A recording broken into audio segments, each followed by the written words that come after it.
Word! Good evening, chosen ones. How we doing? This is your second video of the day from the Kimberlee Ponce channel. Yeah. It's gonna be on two topics, but I have one short message before we get into it. The importance of listening to God's voice is paramount. And it's like an intuition. So if you watched my previous channel, a previous video from today, you saw that I was literally just like out in the forest today just to avoid interacting with my roommate. Sounds so immature. But it's actually for like safety reasons. I mean, it's just like ridiculous. And I was coming back in, like right around like 6:30 or something. And I was waiting for the elevator, and then it was taking too long, and I was like, whatever, and I was like, let me just go up the stairs. And then I like, before I like even went up the stairs, I felt, I like heard God say, don't go up yet. Don't go up yet. And then I was just like, I felt weird about just like hanging out in the lobby for a second, but as soon as I got to the top of the stairs, I saw my roommate standing waiting for the elevator, and I was like, that was why. Like, that's what I heard God say, like, don't go up yet, because you're gonna have to like interact with him. And so I just kind of wanted to say it's really important to listen to God's voice. Like, it's okay. Like, God's not gonna like shame me for the rest of my life because I didn't listen to his voice. It's just in your best interest. It's in my best interest to listen to God. It's in your best interest to listen to that voice. That it doesn't have to be an audible voice either. It's just this quiet, spoken, unspoken, higher frequency of message that's like knowledgeable and pure and nurturing. There was, yes, that's what the other thing I wanted to share with y'all was that I had a little bit of a falling out with a past editor, and I used to publish monthly with this online newspaper, and I was feeling a lot of like anger of like, why aren't they publishing my paper, and etc. And then I like thought about it. I was like, well, I understand, because the email I sent, like the tone of it might have been a little harsh. And I remember I responded to that email after I was just like at a ridiculous time that was not professional. It was like 3 a.m. And I was like fired up about some fight I had with a family member. And then I like tried to, vent to my roommate about it, but then my roommate just like made things worse regarding how I felt. And so I was really like in the bad place to respond to this email, and then I did, and it wasn't like necessarily anything rude. It was just like the tone was very curt. And so I was like, man, I blew that opportunity. I was like, geez, like all I had to do was like respond later. Like they were asking me questions about publishing that paper, and I was really stoked. It was a piece called "Don't Feel Bad If You're Broke," and then I was like sitting there with the email, and I heard someone, like, I'm pretty sure God say, like, why don't you just apologize? Why don't you just apologize to your editor? And I was like, yeah, absolutely. And today it was humbling. I just like swallowed my pride, and I just was like, hey, I just wanted to apologize for the tone of my email, of my previous email, and I wanted to let you know that I also have very much enjoyed being a part of this online publication, and thank you, and I hope your finals went well. And the reason that she hadn't gotten back to me for like a whole month, that was part of like my frustration, was that I had waited for like a whole month to hear anything back about getting published or anything, or if she even received the email. And so it's just like those moments in life where you learn, you're like, wow, like you really gotta slow your roll sometimes, because it creates branches off into entire different realities of how it could have gone if you just like relaxed and chilled out and like not responded in that moment of heat. So listening to God's voice, like, is really, really important. So like today I was really, really grateful that I heard it earlier today, like, why don't you just send her an email and apologize? And I was like, yeah. I feel like that was like such a strong, like, nurturing, pure voice of like reconciliation and love that absolutely had to be God. And then like later today, like I felt like a voice say like, don't go up yet. And then he was just like standing there right at the top of the stairs, like, and I was like, oh, that was why I should have listened. So, and it's not like I'm having a bad night now because I had to interact with him, but he did this like creepy laugh thing. Like he always does this creepy laugh when I walk past him, and I like didn't even like acknowledge it. The relationship right now is so like on, like just like work so much and barely cross paths and like barely acknowledge each other. We're like very much in the stage of like very ready to move on to not even having to deal with each other, I guess. So the importance of listening to God's voice, it benefits you and it's for your favor.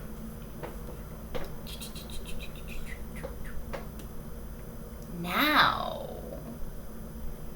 we are going to get on to the discussion. How to know if you're about to enter a twin flame reunion. Can't believe I'm making a video like this. It seems so like, I don't know, Pinteresty. But I think that there are partners out there that God ordains us to be with. And there's a couple of signs and messages that you'll get before you reunite with them. So the biggest way to know if your twin flame is about to come back into your life, or you and that other person, whether it be man or woman, is that you will dream of them. You will have a dream. When we sleep, that is our subconscious coming alive, right? And our thoughts during the day are what we manifest our reality. And so when we're just sleeping, our thoughts are like dreams manifesting what we really, really want. Follow me? So if you dream of them, very, very likely indicator that you are going to see them in the near future. Trust in divine timing, as the universe knows best, and God knows best, God knows best, for when you're ready to reunite with them. Because you kind of have to go through karmic experiences in order to reach that level of ascension where you're like reflecting your truest form of self in another person, and you're like, not everyone gets the opportunity to meet their twin flame. Like, and sometimes they do, but they don't always work out. And not everyone is able to have a happy ending. Like, some people meet their twin flame and it's a very harsh lesson, but they F it up in some way and they're not able to reconciliate. And then that person is basically gone forever. But you're always energetically linked to this twin flame. So it's a blessing either way if you get to be with them forever or not. It's a blessing either way to have met them. And so with that said, you're energetically linked to them. So you're going to start thinking about this person a lot because your soul picks up on their energy coming closer and closer and closer and being more receptive to your energy before like your logical brain even does. So you're going to be thinking of them because you're able to, your soul and your body and your vibrations and your energy, it's energetically linked to them. Like, have you ever heard of like the silver cord or something that is connected between two twin flames? And so that's why you'll be pretty much, daydreaming of them. And then also, so like daydreaming of them and like thinking about them constantly, and then dreams with them. And that's a way that twin flames it's pretty popular for twin flames to dream about each other, because that's a strong way to communicate without being in a 3D or physical like communication or anything like that. So you kind of feel like your life falls into place. Like everything in your life is falling into place.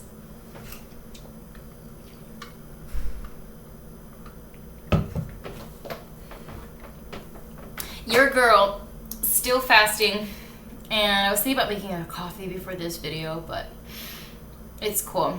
I am feeling like energetic, but also like pretty hungry, and I'm like, cool. I just like, fasting is such a strong way to detox and feel God's voice. And I'm getting so much work done, not having to like spend all this time like making meals or preparing a meal or even spending money on food. It's pretty cool. It's actually pretty cool to fast. I'm not gonna lie, there's really nothing else like it.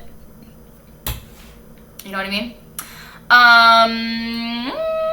You'll have a desire to try new things. You'll just be excited. You have this excitement and giddiness you can't quite explain. You'll experience frequent synchronicities, such as like, I mean, everyone receives different messages in different forms, but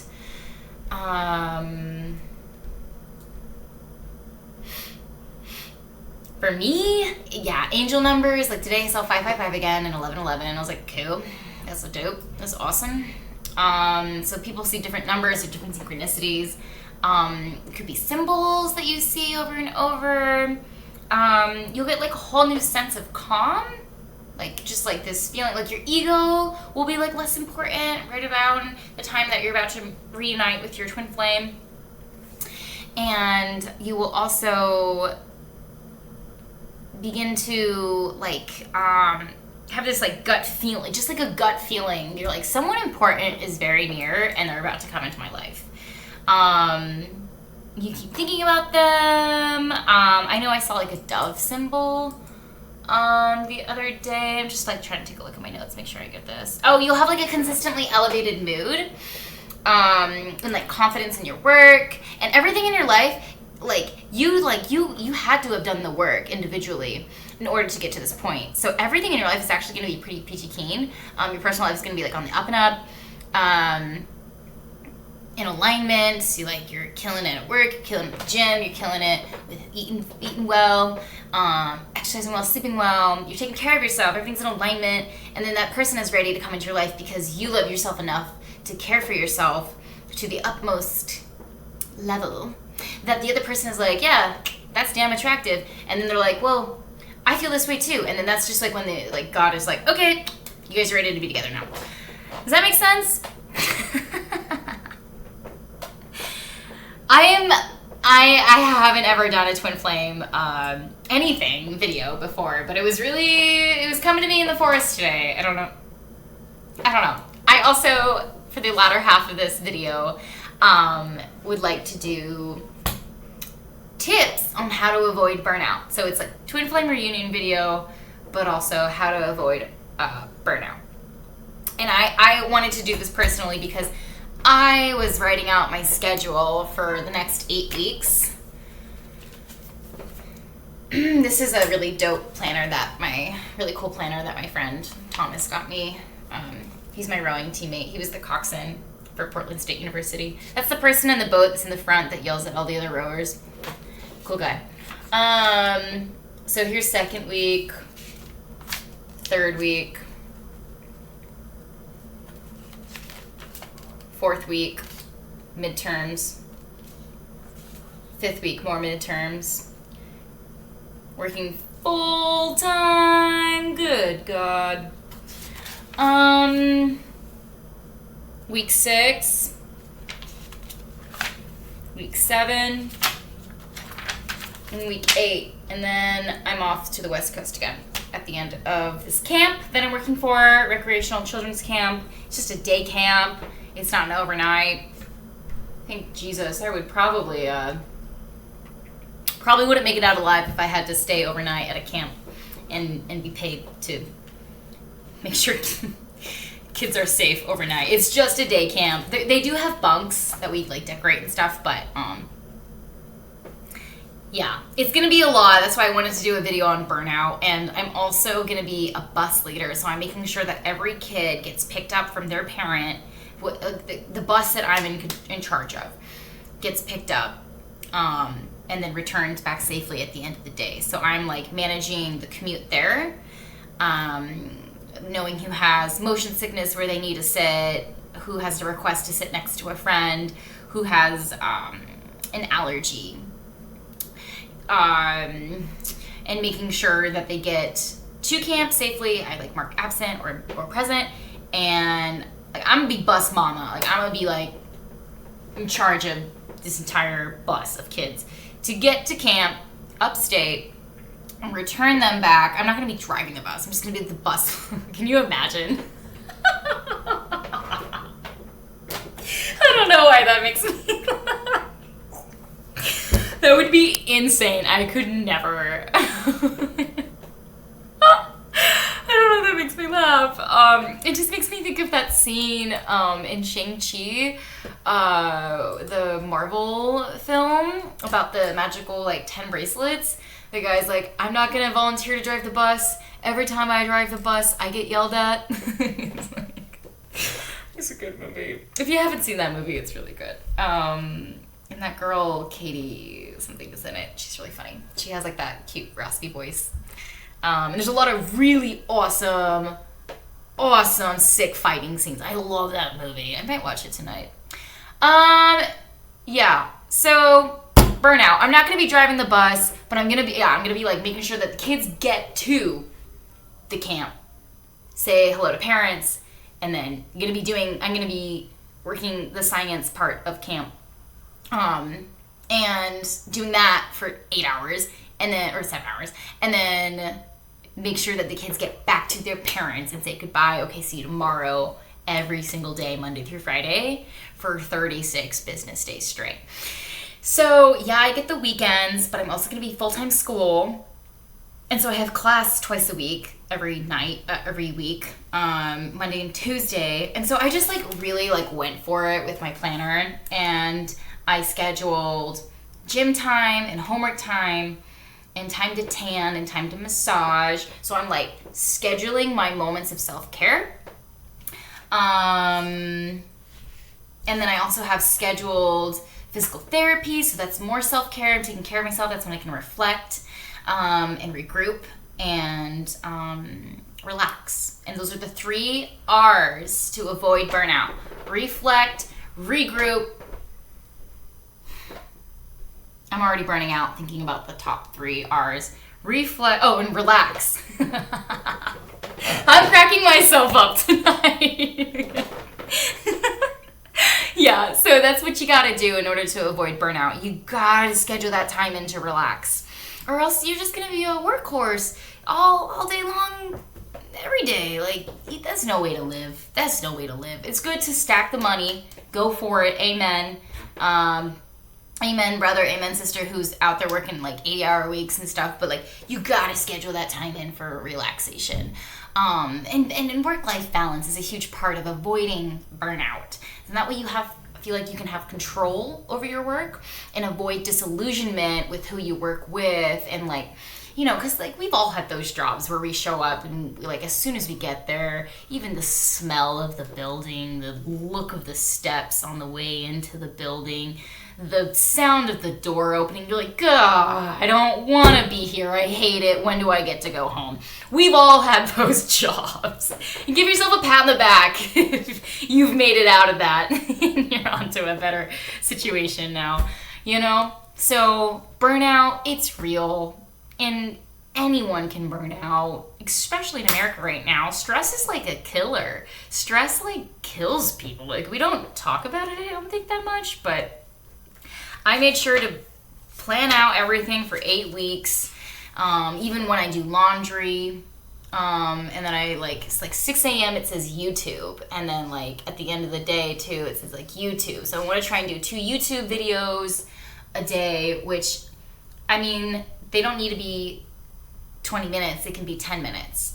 So that's the other life hack that I was going to try and bring up with burnout, is that if something seems to be too overwhelming, see if there's a quick way you can simplify it. For example, I thought I had to do literally loads of laundry that are still by the front door, and I'm going to do it soon. But I actually am only going to be wearing one outfit over and over, and they give us 5 of the same shirts. So what I did today is I did laundry in the sink. I got a bucket, and like laundry's detergent and boiling hot water, and I let it sit there for a good half hour and stuff like that. Maybe even an hour while I was doing other work. And now I have exactly what I need, like the sports bra and the spandex and the shorts to wear and then the t-shirt that they already gave us. So it was like 6 t-shirts. So I didn't need to do all those loads of laundry. I'll get to it later when I can, and I have that time management available. But today I got exactly what I needed done, which is like that laundry to wear for Monday. You know what I mean? So there's actually 5 stages of burnout, and the first one was like the honeymoon phase, which is where you're like, oh, I love being this busy. I love it. And then everyone's like, mm-hmm. And then there's like, and then the second stage is onset. I just love being from 8 a.m. to 8 p.m. just work. And people are like, yeah. And you're like, no, I love to work. Anyone can be that way for a little bit. And you have the honeymoon phase of like starting a new job in 40 hours or 50 hours, 60 hours, whatever it is. That honeymoon phase, it's going to lessen. You're going to need to find a resolve, and you're also going to find more and more patterns of monotonous movement, monotonous behavior, monotonous tasks, and that eventually will erode the honeymoon phase. And so then what begins to happen after that is the onset of stress, which is where you begin to be like, wow, like I really, like today was a little bit more stressful than the other day, but I think I can handle it. Like you start to like realize like, okay, some days are more stressful than others, but okay, we're gonna handle it. Like today was a good day. The other day wasn't such a good day, and the day before that was like downright bad day. And then what sets in the third stage is chronic stress, which is where you're just like not even realizing how stressed you are, but you're speaking, but you don't even feel like you're in your own body. And I feel like that's gonna be me like week 4, week 5 when I have midterms, and I'm like also probably gonna be pretty damn exhausted from. That's why I'm like, dear God, give me the strength, because I'm also quitting addictions right now. But I feel like all of this is gonna give me some like superpower human strength of like cutting up the wrong foods, cutting out the substances that are holding me back, cutting, even like I'm taking a break from family members right now too, because we had a recent death in the family. I talked about it on my YouTube channel that my grandma passed away. And then that just like stirred up unresolved things. And so I just told them, I was like, this is time for me to just take a moment, and I will reach back out to y'all when I get a chance, but I need to focus on me right now. And so, yeah, cutting out, like I'm just hoping that it'll bring me like that superhuman strength of like, I'm just very focused. And then once I do that, I'm sure I'll find space for family members to come back in. But for now, I'm praying and saying, God, like, touch their heart, touch my heart. We're family members. Like, this is supposed to be, full of love and forgiveness. And we're on like okay terms. I just like, I think I needed to be a little bit busier, because now that I'm focused, I'm kind of like, okay, well maybe the issues I was having, with family isn't that big of a deal. And now that I'm like kind of like adding other things into my life, I'm like, yeah, it's not that big of a deal. So then we turn into the 4th stage of burnout, which is like actual burnout. And then the 5th stage, and that's when you just like, it might take longer to complete tasks that you normally would finish like that. You might be sleeping a lot more, sleeping a lot less. It could reverse it, and then your body feels like it's going through insomnia. And then the 5th stage of burnout is like habitual burnout. So it's like when you're just like kind of constantly like flaking, because you're just never giving yourself that time to relax, regroup, and reflect. So really, really important to keep these things in mind. Work with purpose is huge. If you're working with purpose, you're gonna feel like you have more control, and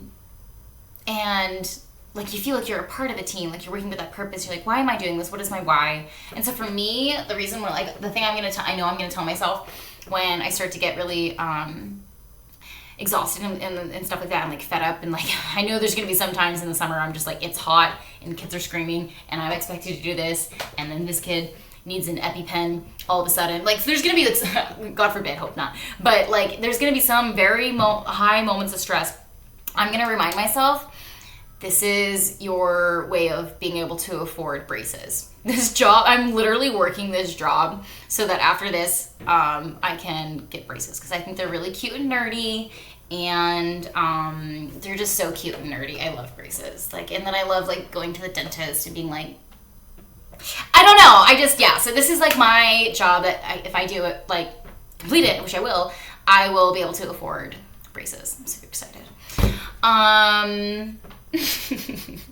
Another way you can keep your power and avoid burnout during the workday is if you give to others. It doesn't need to be like anything insane. You might think that's like actually a little counterintuitive, but it's like the little moments of kindness that actually give you energy and the other person energy, because it's interdependence, it's coexisting, and you're all there for a reason. You're all on the same page. You're all there for completing the same mission statement, for example. And what could it be an example? Let's see.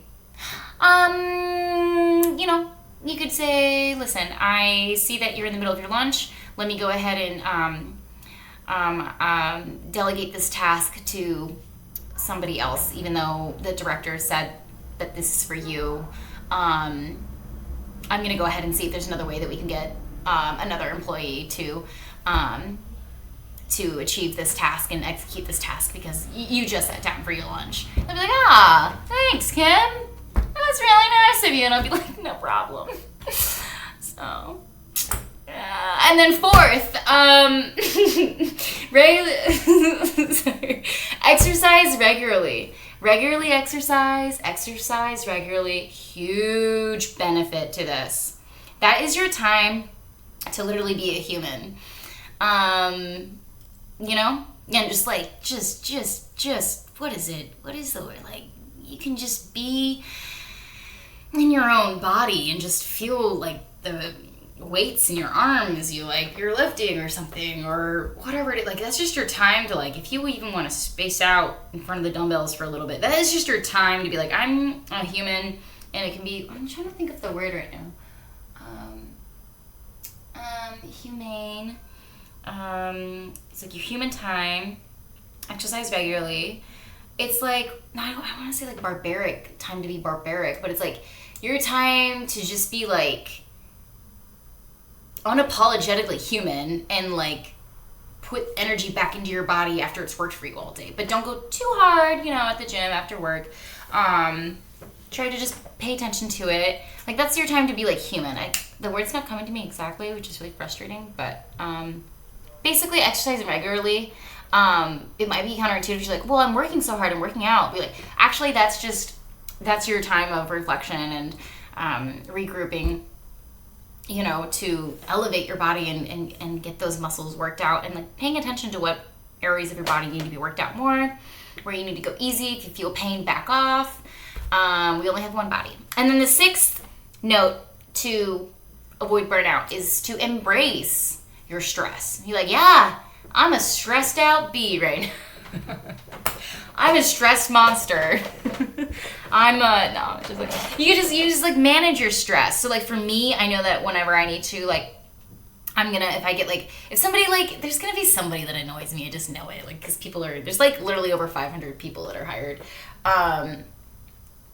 So I know someone's gonna like say something or give me a weird look or condescend me. I don't know. There's gonna be something that happens. I'm just like, I didn't really like that. But that's your problem, not mine. So what I'm gonna do, like, my little plan to myself is like listen to my favorite Doja Cat song or my favorite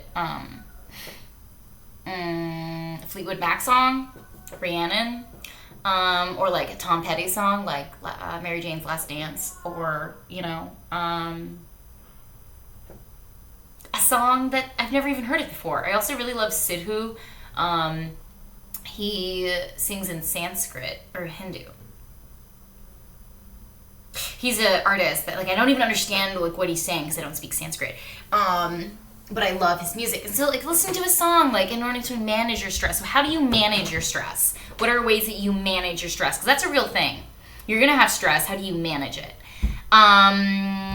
let's see. Last bit. That's basically it. Yeah, I did all my notes. Sorry for being such a spaz / not sorry at all. It's me.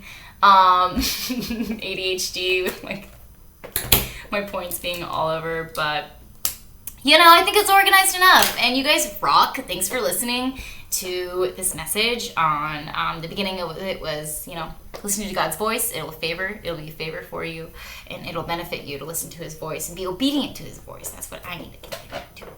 And then secondly, twin flame reunion signs and tells. And then thirdly, tips on how to avoid burnout. I love you all so much. You know what comes next. Stay safe. Stay blessed. Whoop whoop. Stay chosen. Peace.